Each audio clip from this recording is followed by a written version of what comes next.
Hello guys, I'm Thomas. I'm the pilot on the Airbus A321 200 in this slide. I'm also the pilot on the Boeing 787-800 in this, in another video. So in this slide we're gonna be flying the international airport, that's international airport at flight level 250 35,000 feet, Mach 0.78 or 340 knots.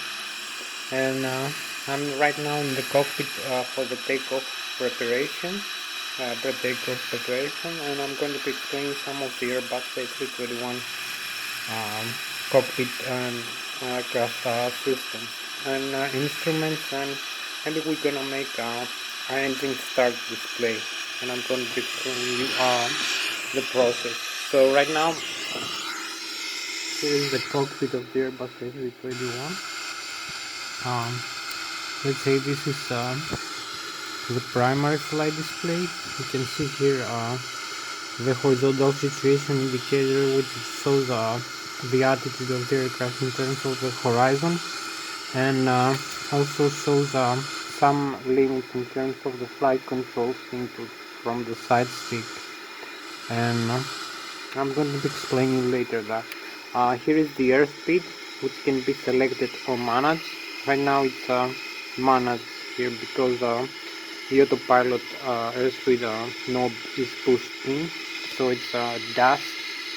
If we push out, we can select whatever airspeed the pilot wants above 100 knots. So let's say for this takeoff, I'm gonna use this, maybe this airspeed. And here is the altitude, which can also be selected. It has to be above our current barometric pressure altitude. So here is the heading, which can also be managed or selected. I'm gonna leave this managed. Here is the altitude display in the primary flight display, the barometric altitude. Here is the radar altitude, it's 0 right now. Our barometric pressure altitude is 1,430 feet. Our QNH is 1,013 hectopascals, as you can see.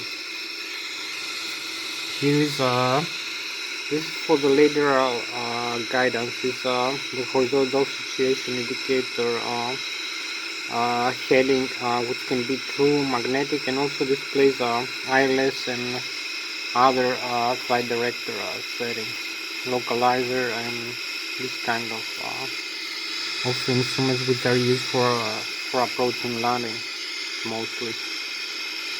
Here is the bank angle indicator, bank angle limit also for the autopilot and for the manual input of the flight controls. Here's if I push the thrust levers all the way up, you can see display here the thrust I use. You can see also here the thrust increase in the in the ECAM, engine indication and fuel air system display. So here is the mode of the auto thrust system. Here is the vertical mode and the horizontal mode of the autopilot, and here is the autopilot one flight director to modes, which right now we have both flight directors now, and also shows the auto thrust status. If I press the auto thrust button right now, you're gonna see the auto thrust is armed right now in white. It can be split in blue when it's engaged after takeoff, when we set the thrust levers in the glide mode. So let me turn the auto thrust off. Okay. I can also show you here, as I was telling you about the navigation display in the ECAM, the electronic visualizer aircraft monitoring system display. So here is the N1, which is the high speed, which is the low speed from the front section of the turbofan engine, which is the first stage compressor. So this is the exhaust gas temperature, the N2, which is the high speed rotor compressor stage, high pressure compressor stage speed. This is the low pressure, the front fan speed, and this is the fuel flow in kilograms per hour. This is the flap setting. We can use more flaps. As you see here, you can use like flaps 2 for takeoff.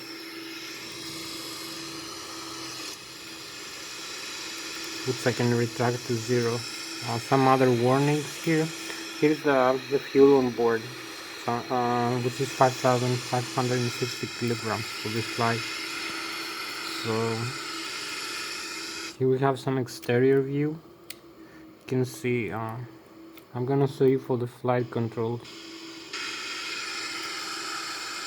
Inputs, I use the side stick.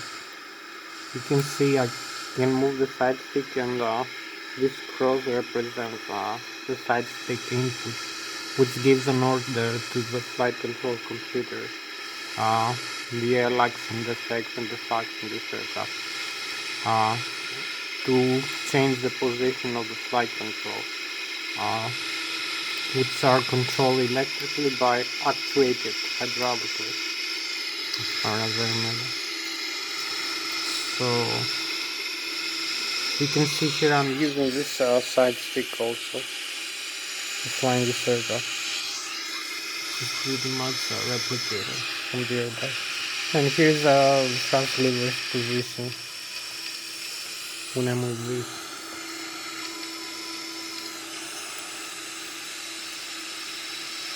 So you can see when I turn left the side stick, the flight controls input is change the position of the aileron. The left aileron moves up and the right aileron moves down.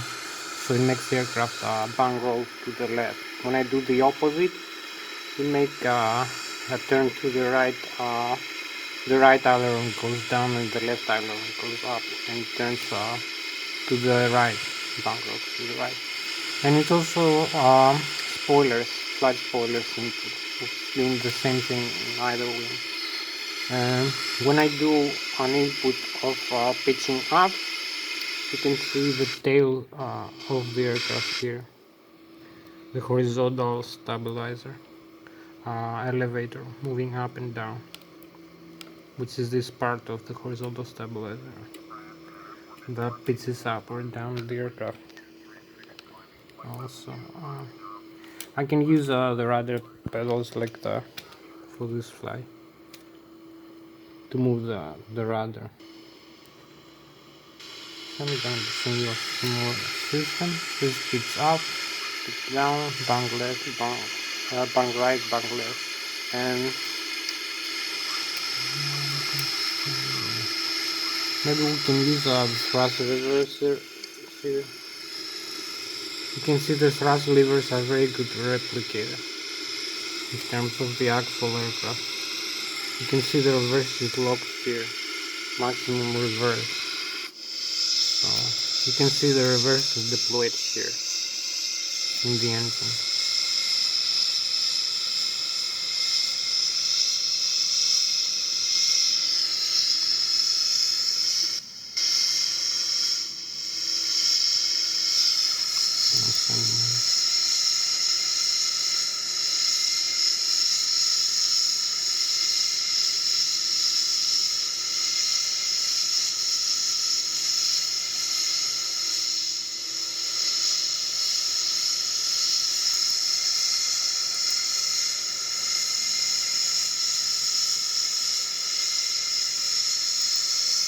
Yeah, like that. You can see the reverses here. You can see how I close them down, how I open them up again.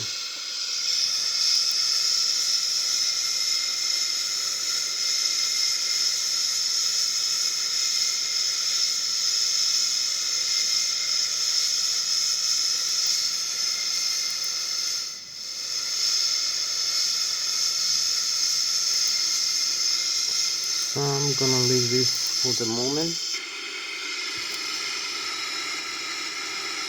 You can see here in the thrust levers we have the dead ends, which are used for flight as the idle in the zero. It's actually is like 32%, maybe 34, 35. You can see it here in the N1 thrust.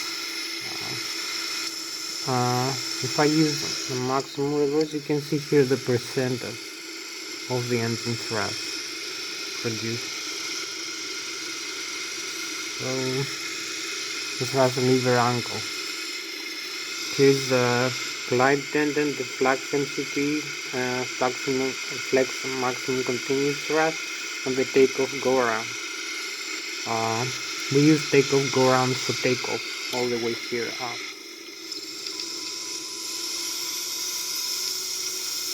You can see the takeoff go around. I'm gonna use less for this now. And after takeoff we use the climb over here. You can see the climb is climbed 87.3%. It's also displayed here after we use takeoff go around. So maybe I'm gonna make you a display of how to wait. I need only here is the engine system, the low recam display, that was additional information. If you use the old quantity, the PSI, which is the pressure in inches per square inch, and this is the temperature degrees, the vibration of the engine, and the N2 kind of ratio. So here we have the bleed, which is the bleed air from each engine. Left engine bleed and right engine bleed, and there's also the APU. I'm gonna turn the APU on to show you something.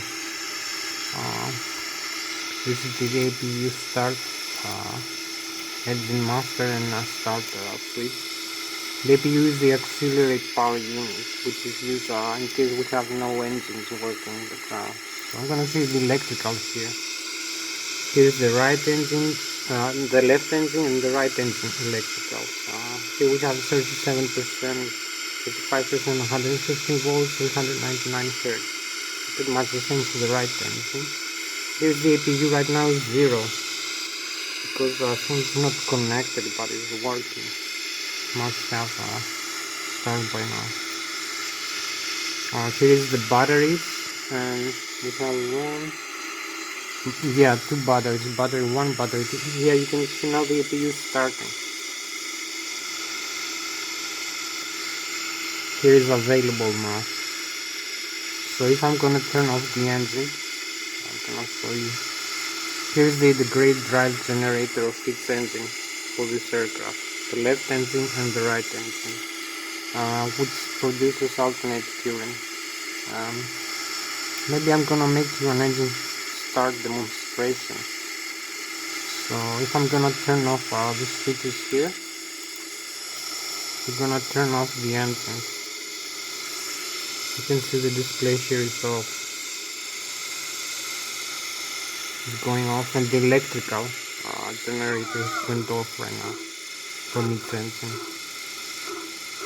So unless I'm gonna use the APU in a while, we're gonna have no electrical power because the batteries are going to be drained off like after an hour. We also have from the bleed system, the engines are off also, so there is no bleed air from the engines. It's also only from the APU. So if I'm gonna turn the APU bleed right now for starting the engine, because I need bleed air from the APU. You can see here the blue displayed, and the APU is connected now. The APU valve and duct is open to supply compressed air for the engine start. Also for pressurizing the hydraulic system and the cabin. So I'm gonna turn the packs off for starting the engine. Both packs, left pack off, and right back off. As you can see here in the pneumatic section, the bleed. So there is no bleed there right now in the hydraulics and some other systems like the anti-air or the air conditioning or the cabin pressurizer. You can see the engines are completely off right now. So I'm gonna start turning them on in a while. Here's also the added juice I was telling you about. It's in the fall. It is the left engine with the great drive generator and the right engine with the great generator, which has an alternator to produce electrical current from either engine. So we're gonna use the APU, which is available. It is in the auto right now, so we don't need to use it. It's automatically connected. So I turn the APU is connected and supplying alternating current into the system. Transformer rectifier which supplies to the battery, which charges both battery and the APU battery, and some other DC system.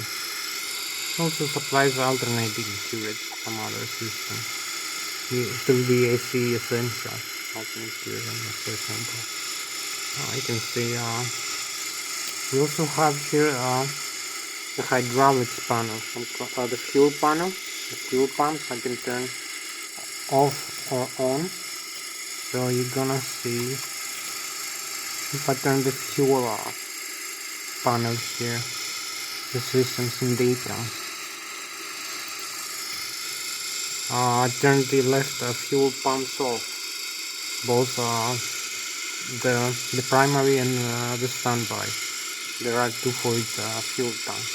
We have one left wing fuel tank, one right wing fuel tank, and one middle section tank, which contains in total 5,280 kilograms of fuel, 1,870 in its wing tank and 1,530 in the middle. You can see the fuel temperature. The APU is supplied from the pump, and here is the crossfeed valve, which can supply either engine or system by other tank from one only duct line. Here we have some pump failure. For instance, and the X-bleed on. You see the bleed valve is on again here and working.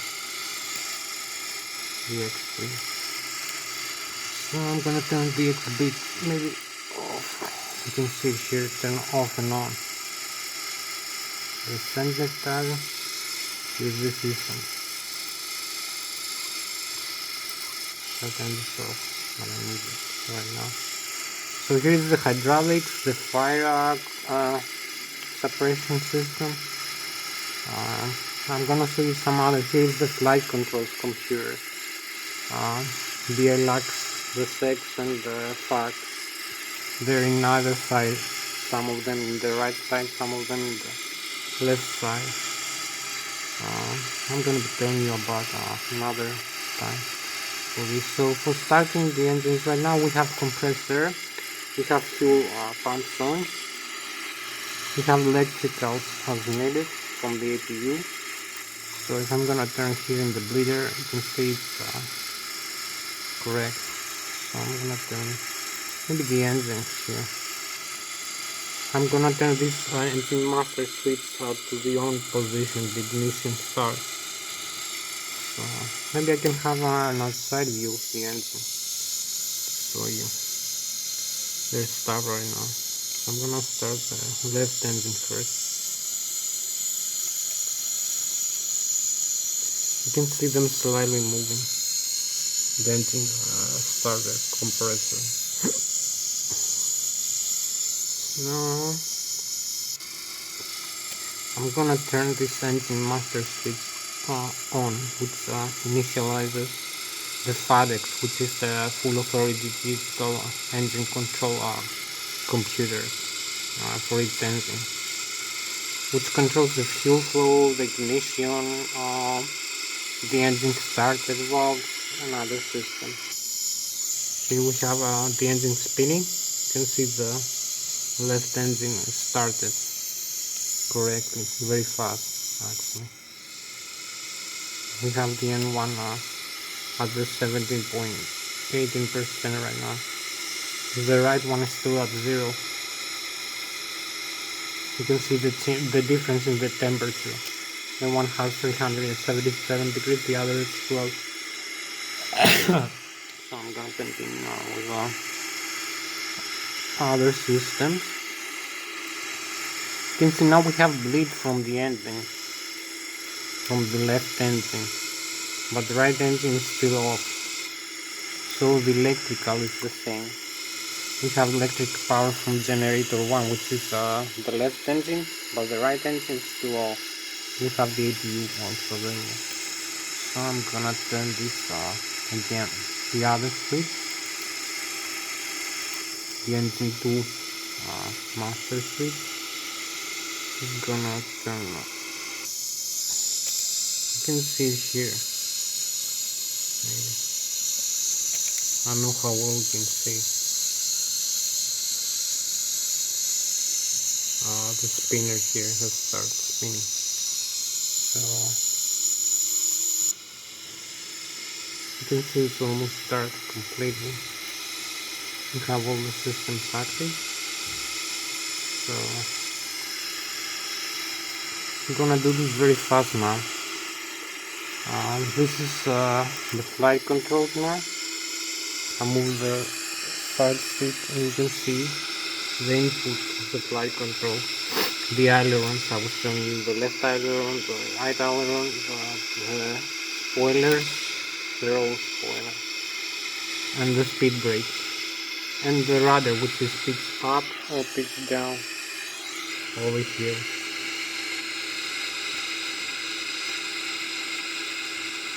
And the rudder, which has also some limits. You can see also the pitch trim wheel here. I use a pitch trim for takeoff, like 2 degrees for this flight, which balances the aircraft in terms of its center of gravity and airspeed, and of attack and other factors.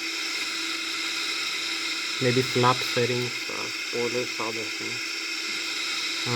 So I'm going to initialize now the flight. I'm gonna turn the packs on. This is all I need to do right now. Maybe the rest is waiting out. So this is our Airbus A321 flight management and guidance computer. You can see the position monitor through the GPS, the aircraft status, the initializer, which I'm gonna input our flight Lszh airport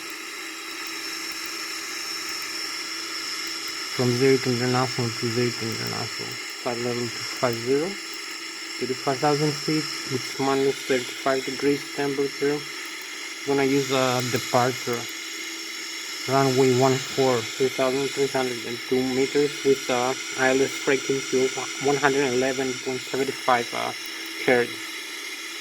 I'm gonna use a Zui 2 Alpha for departure seed, standard instrument departure, and I'm gonna use an arrival from here, an arriving airport.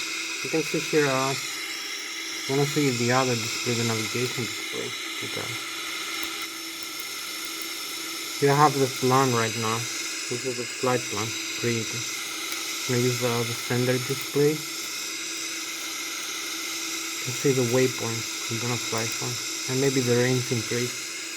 So here is our flight path, which is lateral and vertical. Fixes around through GPS position from the destination runway, from the departing runway back to the destination runway. So maybe I'm gonna use the radar is on, the weather radar is on in Marcuston. You can see it here. So maybe I'm gonna turn this in the map mode and turn this in the terrain on display. So we're gonna have some terrain displayed here. You can see beneath another.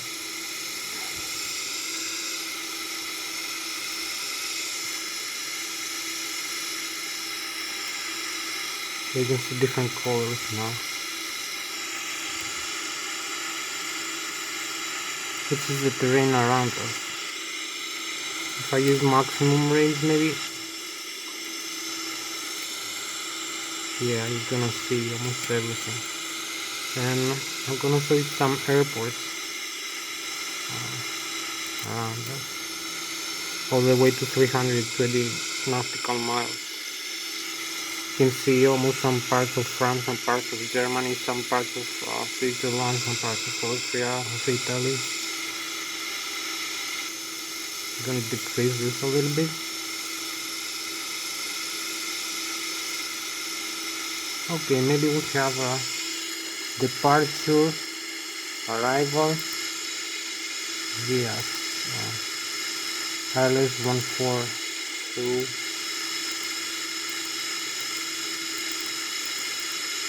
Negrio 1 Alpha. Insert. So we have it here, our flight is created. Departure fixes and arrival fixes. You can see them here.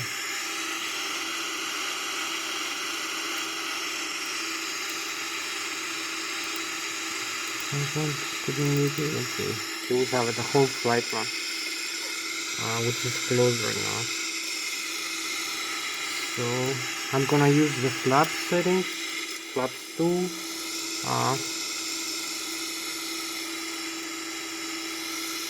I'm gonna use the flight performance over here, flaps 2 and 2 degrees up, 20 up for the center of gravity position, which gives us V1 of 116, V rotate of 134 and V2 of 129. Our gross weight with fuel prediction, forgot to mention, it's like 136,000 pounds. We have it somewhere here. The run navigation, the cycle.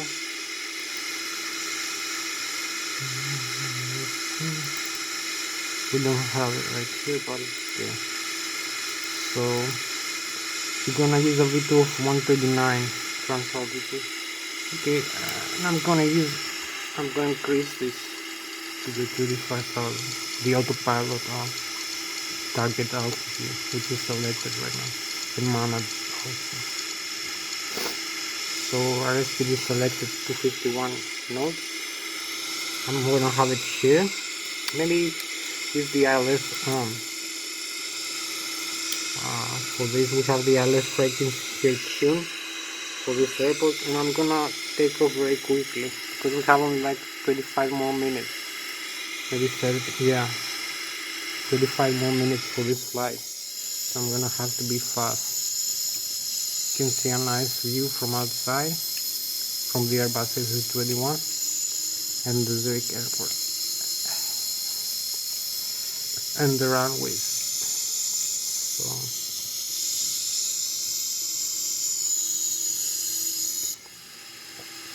I'm gonna taxi this to the runway. Turn the parking brakes off, use some thrust, some idle thrust.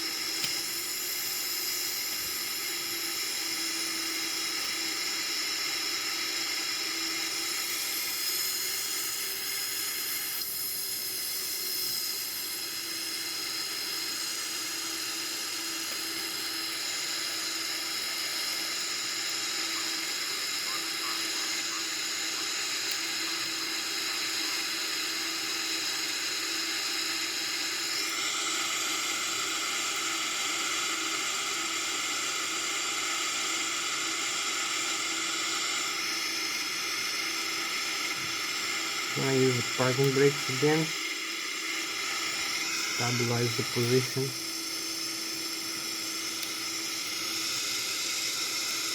You can see everything is set for this takeoff, and maybe use the transponder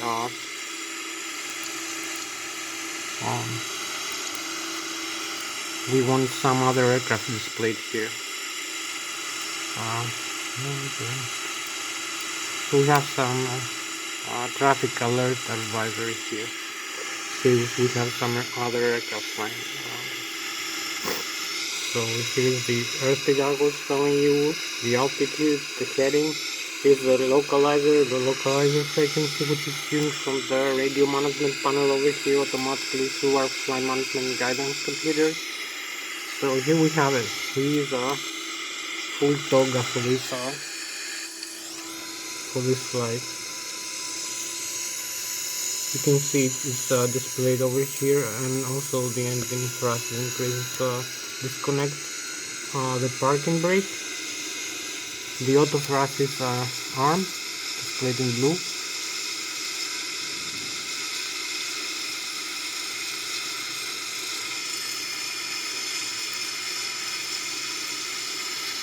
We have a V1, V2, V0, V2. So we rotate and take off. I retract the landing gear, we have positive rate.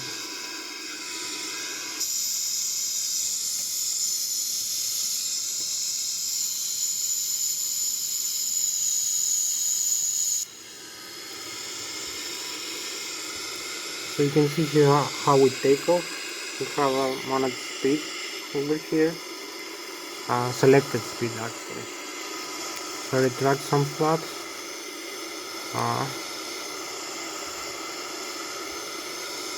Now I need to set the lever, the thrust lever to the glide button, like that, to cancel. Now we have the speed guidance over here in the flight mode annunciator.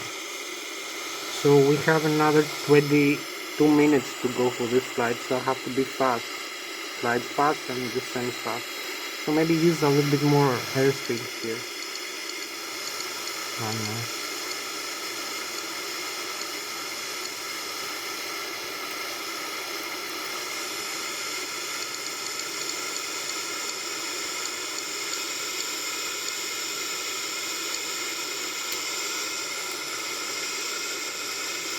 We're gonna climb faster actually.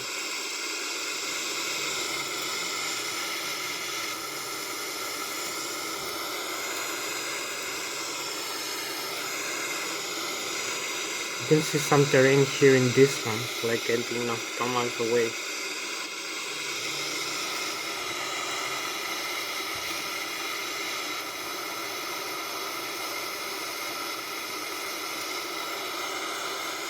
You can see our airspeed here as we glide. It's 0.516 Mach or 300 knots right now. Our altitude is 9,000 feet and keep gliding with a very high rate of glide, 6,000 feet per minute. I'm gonna decrease this a little bit. This is very powerful aircraft actually. You can see maybe some, I don't know, maybe some terrain over here, which is below us.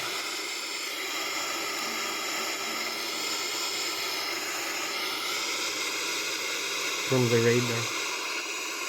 Here we can see we keep climbing. This is the rate of glide in feet per minute. It's 3,600 feet per minute right now. We are at 11,700 feet climbing. Our airspeed is 300 knots. And here is the flight mode annunciator, which shows the autopilot and auto thrust mode and the flight direction mode right now. So I'm gonna use a manual input from the flight control to try this aircraft. I'm gonna show you some maybe outside view.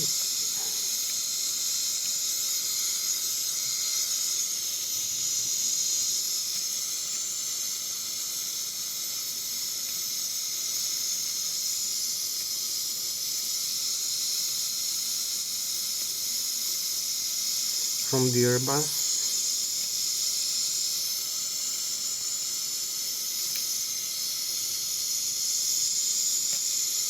As we climb.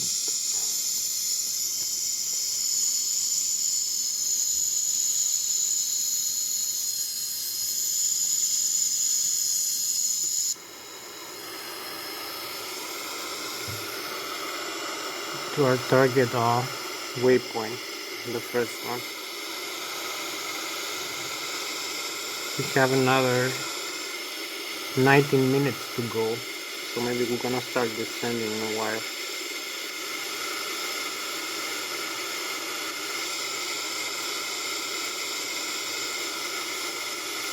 Before this video ends. So you can see our airspeed here is 0.539 Mach, 260 knots. Transition altitude 18,000 feet. We keep gliding for the first we pass through the interface. Yeah, so I'm gonna use the direction now, which is the needle. Here, so we fly direct into the first waypoint over here.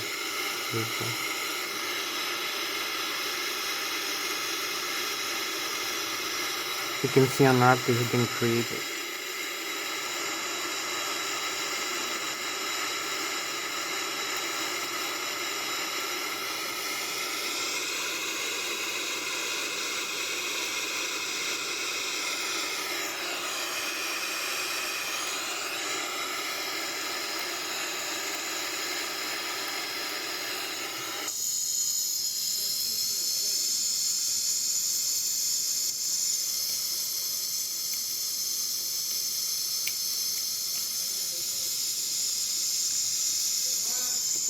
Πες τον θα τον πάρω σε λίγο. Θα πάω από εκεί σε 15 λεπτά, πες του. Θα πάω από εκεί σε 15 λεπτά, πες του.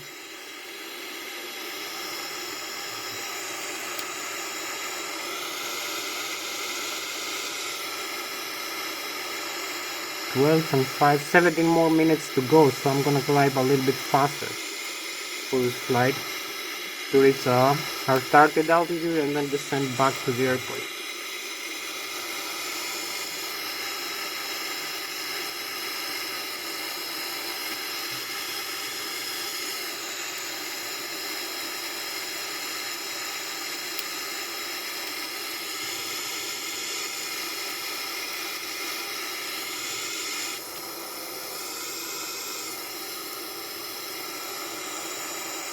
So here we are 35,300 feet.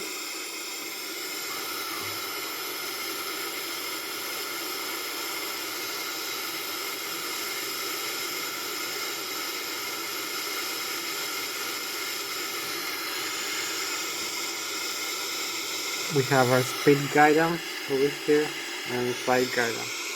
Here we have it, 25,300, completely level. So I'm gonna start turning in a while. Here you can see the chemtrails created from this flight. I'm gonna start banging towards the airport again while we keep level. You can see this Airbus creates this beautiful chemtrails.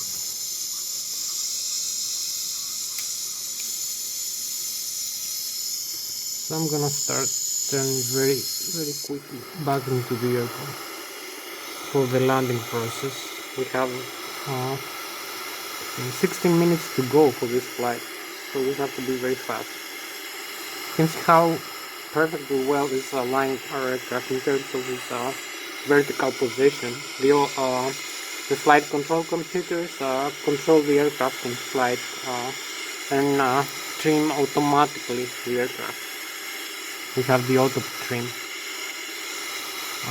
here, which is 0.8 up right now.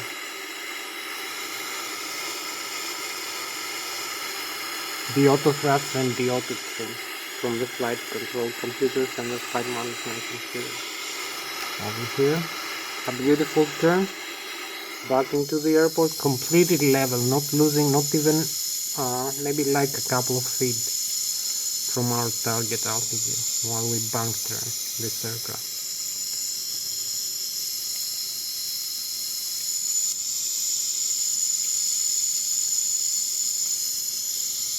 You can see the Airbus here, the logo.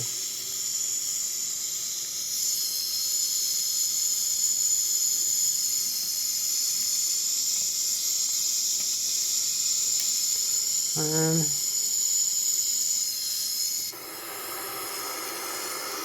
I'm gonna start descending now, I think, because we're quite close to the airport. So maybe use a lower altitude, like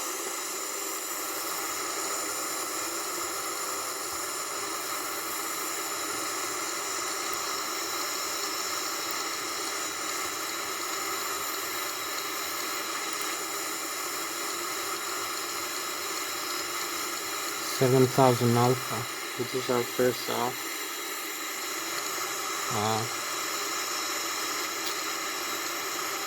fix all along final approach into the airport. So here we have a descent right now.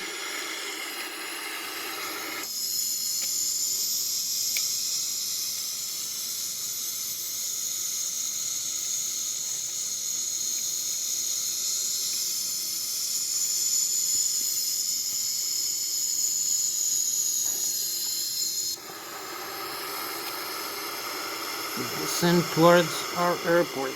I'm not gonna use the higher range. Yeah.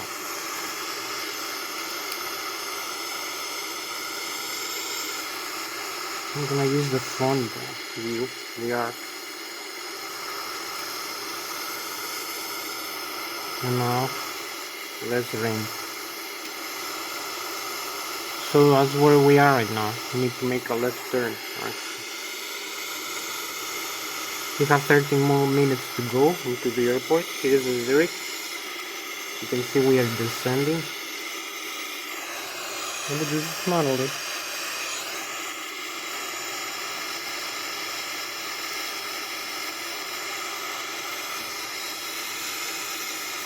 You can see the radar here, reflections from the ground.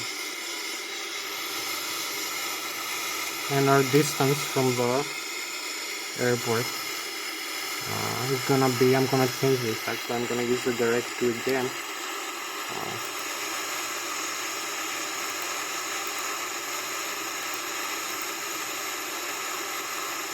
Beyond snap.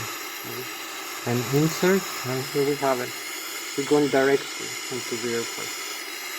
We're only 27 nautical miles away from the first long final fix. We are at 17,000 feet. We cross our transition altitude.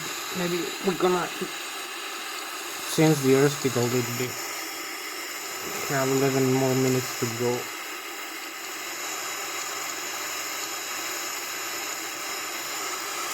We need a little bit less of airspeed.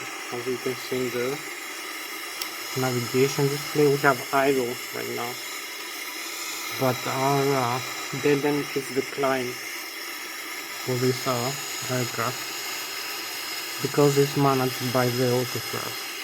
So the thrust levers don't move at the same like the Boeing, like in the Boeing aircraft. So I'm going to decrease this a little bit more. And maybe a better view over here of the airport as I'm approaching.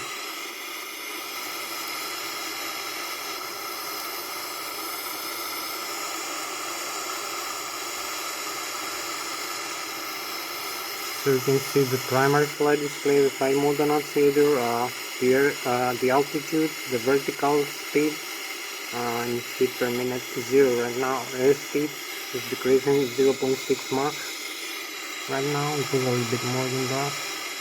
So we get closer to the airport. Long final for landing.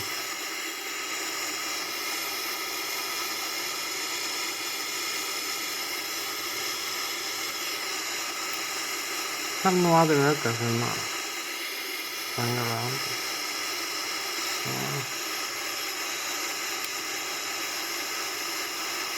It brings this closer to the airport range.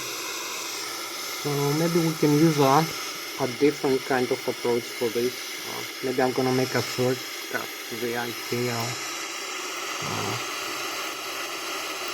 waypoint, the ideal 40. Which gives a shorter kind of approach. So maybe I'm gonna start decreasing the airspeed a little bit to a safer margin.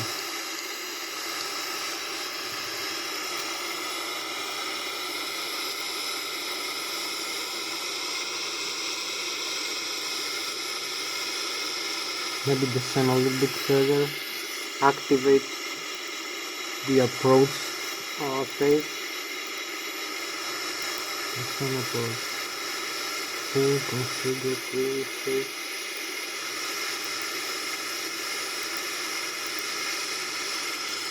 Here we have it. We are in the approach phase already.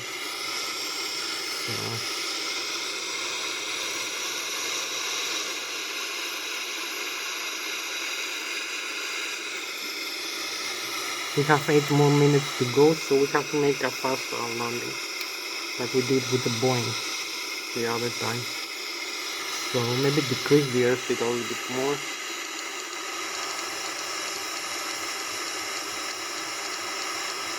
To a safer landing margin. 155 knots for landing maybe. So I'm gonna use the speed brake and the landing gear to slow us down. So we're gonna have a nice approach over here.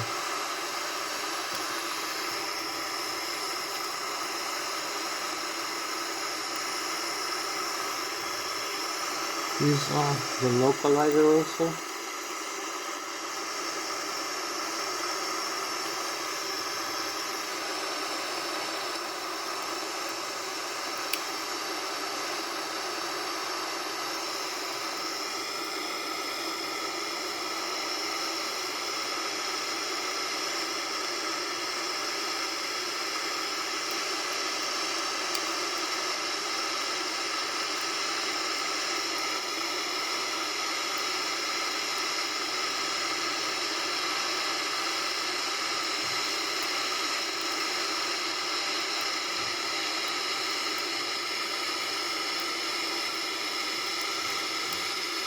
Bunker this aircraft for the approach and maybe use some more airspeed. We have the toga right now locked.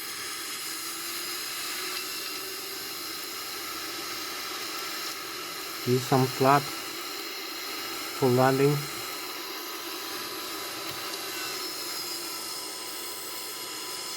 So here we have the runway.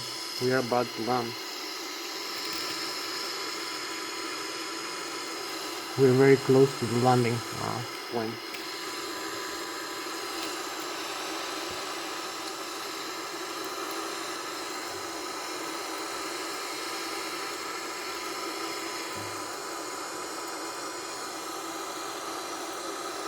So I'm gonna make a bit of steep dive, like an F-16 is doing. Because we have no much time for this video, so I'm gonna have to land fast.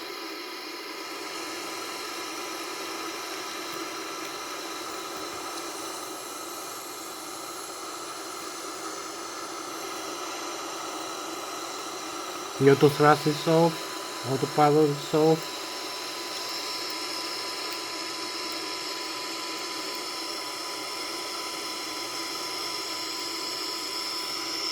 We have the ILS and localizer here, we are aligned. With that we have the radar altitude displayed. So I'm gonna just touch down to the runway.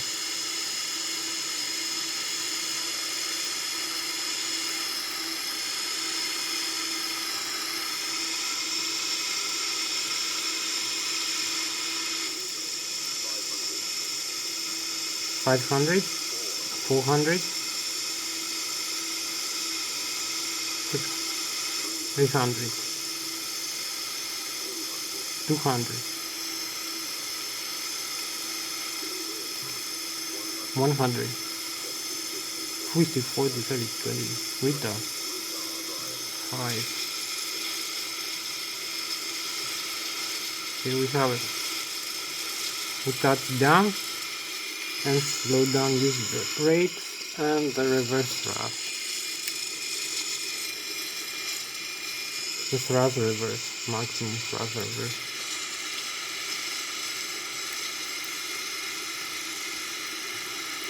And here we have it. We perfectly landed the Airbus A320. Very nice landing. Right to the center line.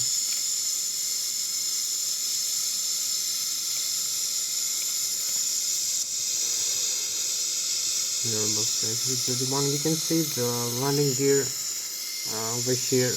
Both landing gear struts and wheels are in perfect position, and there is no damage to the wheels, so the nose wheel also in the tires. All the tires are perfectly well. There's no damage, so we can keep taxing if we want. You can see the thrust reverser here is deployed.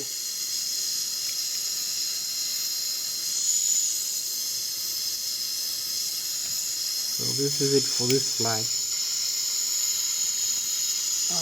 You can see the speed brake, which I use to slow down the aircraft. You can see also here we have the flight controls, which I was showing you before I keep moving here. We have the tires. You can see the wheels, there is no damage. The tires are fine. You can see the temperature of tires and the pressure. The flight control. So I have no timer right now because the video is gonna end in 3 minutes. So this was Thomas, the pilot, flying the Boeing 737-800 NG and also the Airbus A321 211 for this flight. So I'm both Boeing and Airbus pilots. So I was very happy to have in this video for this flight from Zurich International Airport back to Zurich International Airport, Lszh. Our flight was at 25,000 feet with Mach speed of more than 0.78, if I remember well, and 325 knots. I explained some of the aircraft systems for this flight, and I also made a engine start demonstration. So in another video I'm gonna show you more details about this aircraft and how its system works and functions. Like the primary flight displays, the navigation display, the radar, the ECAM displays, the overhead panel, the electrical, the fuel, the pressurization, the engine bleed, the air bleed system, the hydraulics, the flight control computers and the flight management computer, and the fuel and balance computer, the auto thrust computer, the autopilot computer, the flight director computer, the data inertial reference system computer, which monitors the position of the plane in terms of the GPS position, and also has inputs from the pitot static and pitot anemometric dynamic cube, which are used to measure the airspeed and the altitude of the aircraft, and also from the angle of attack sensors. And uses all this data to transmit them in the primary flight display over here. You can see, and also the flight management guidance computer, which interconnection with the thrust here in the auto thrust system and the autopilot to manage the aircraft in flight by sending data and information to the engines for fuel flow and engine thrust actuation. So we have a perfectly optimum managed flight for this aircraft. I'm gonna show you many of the systems another time. So thank you very much for being here with me. It was Thomas, the Airbus A321 and the Boeing 737-800. So I'm gonna see you in another video. So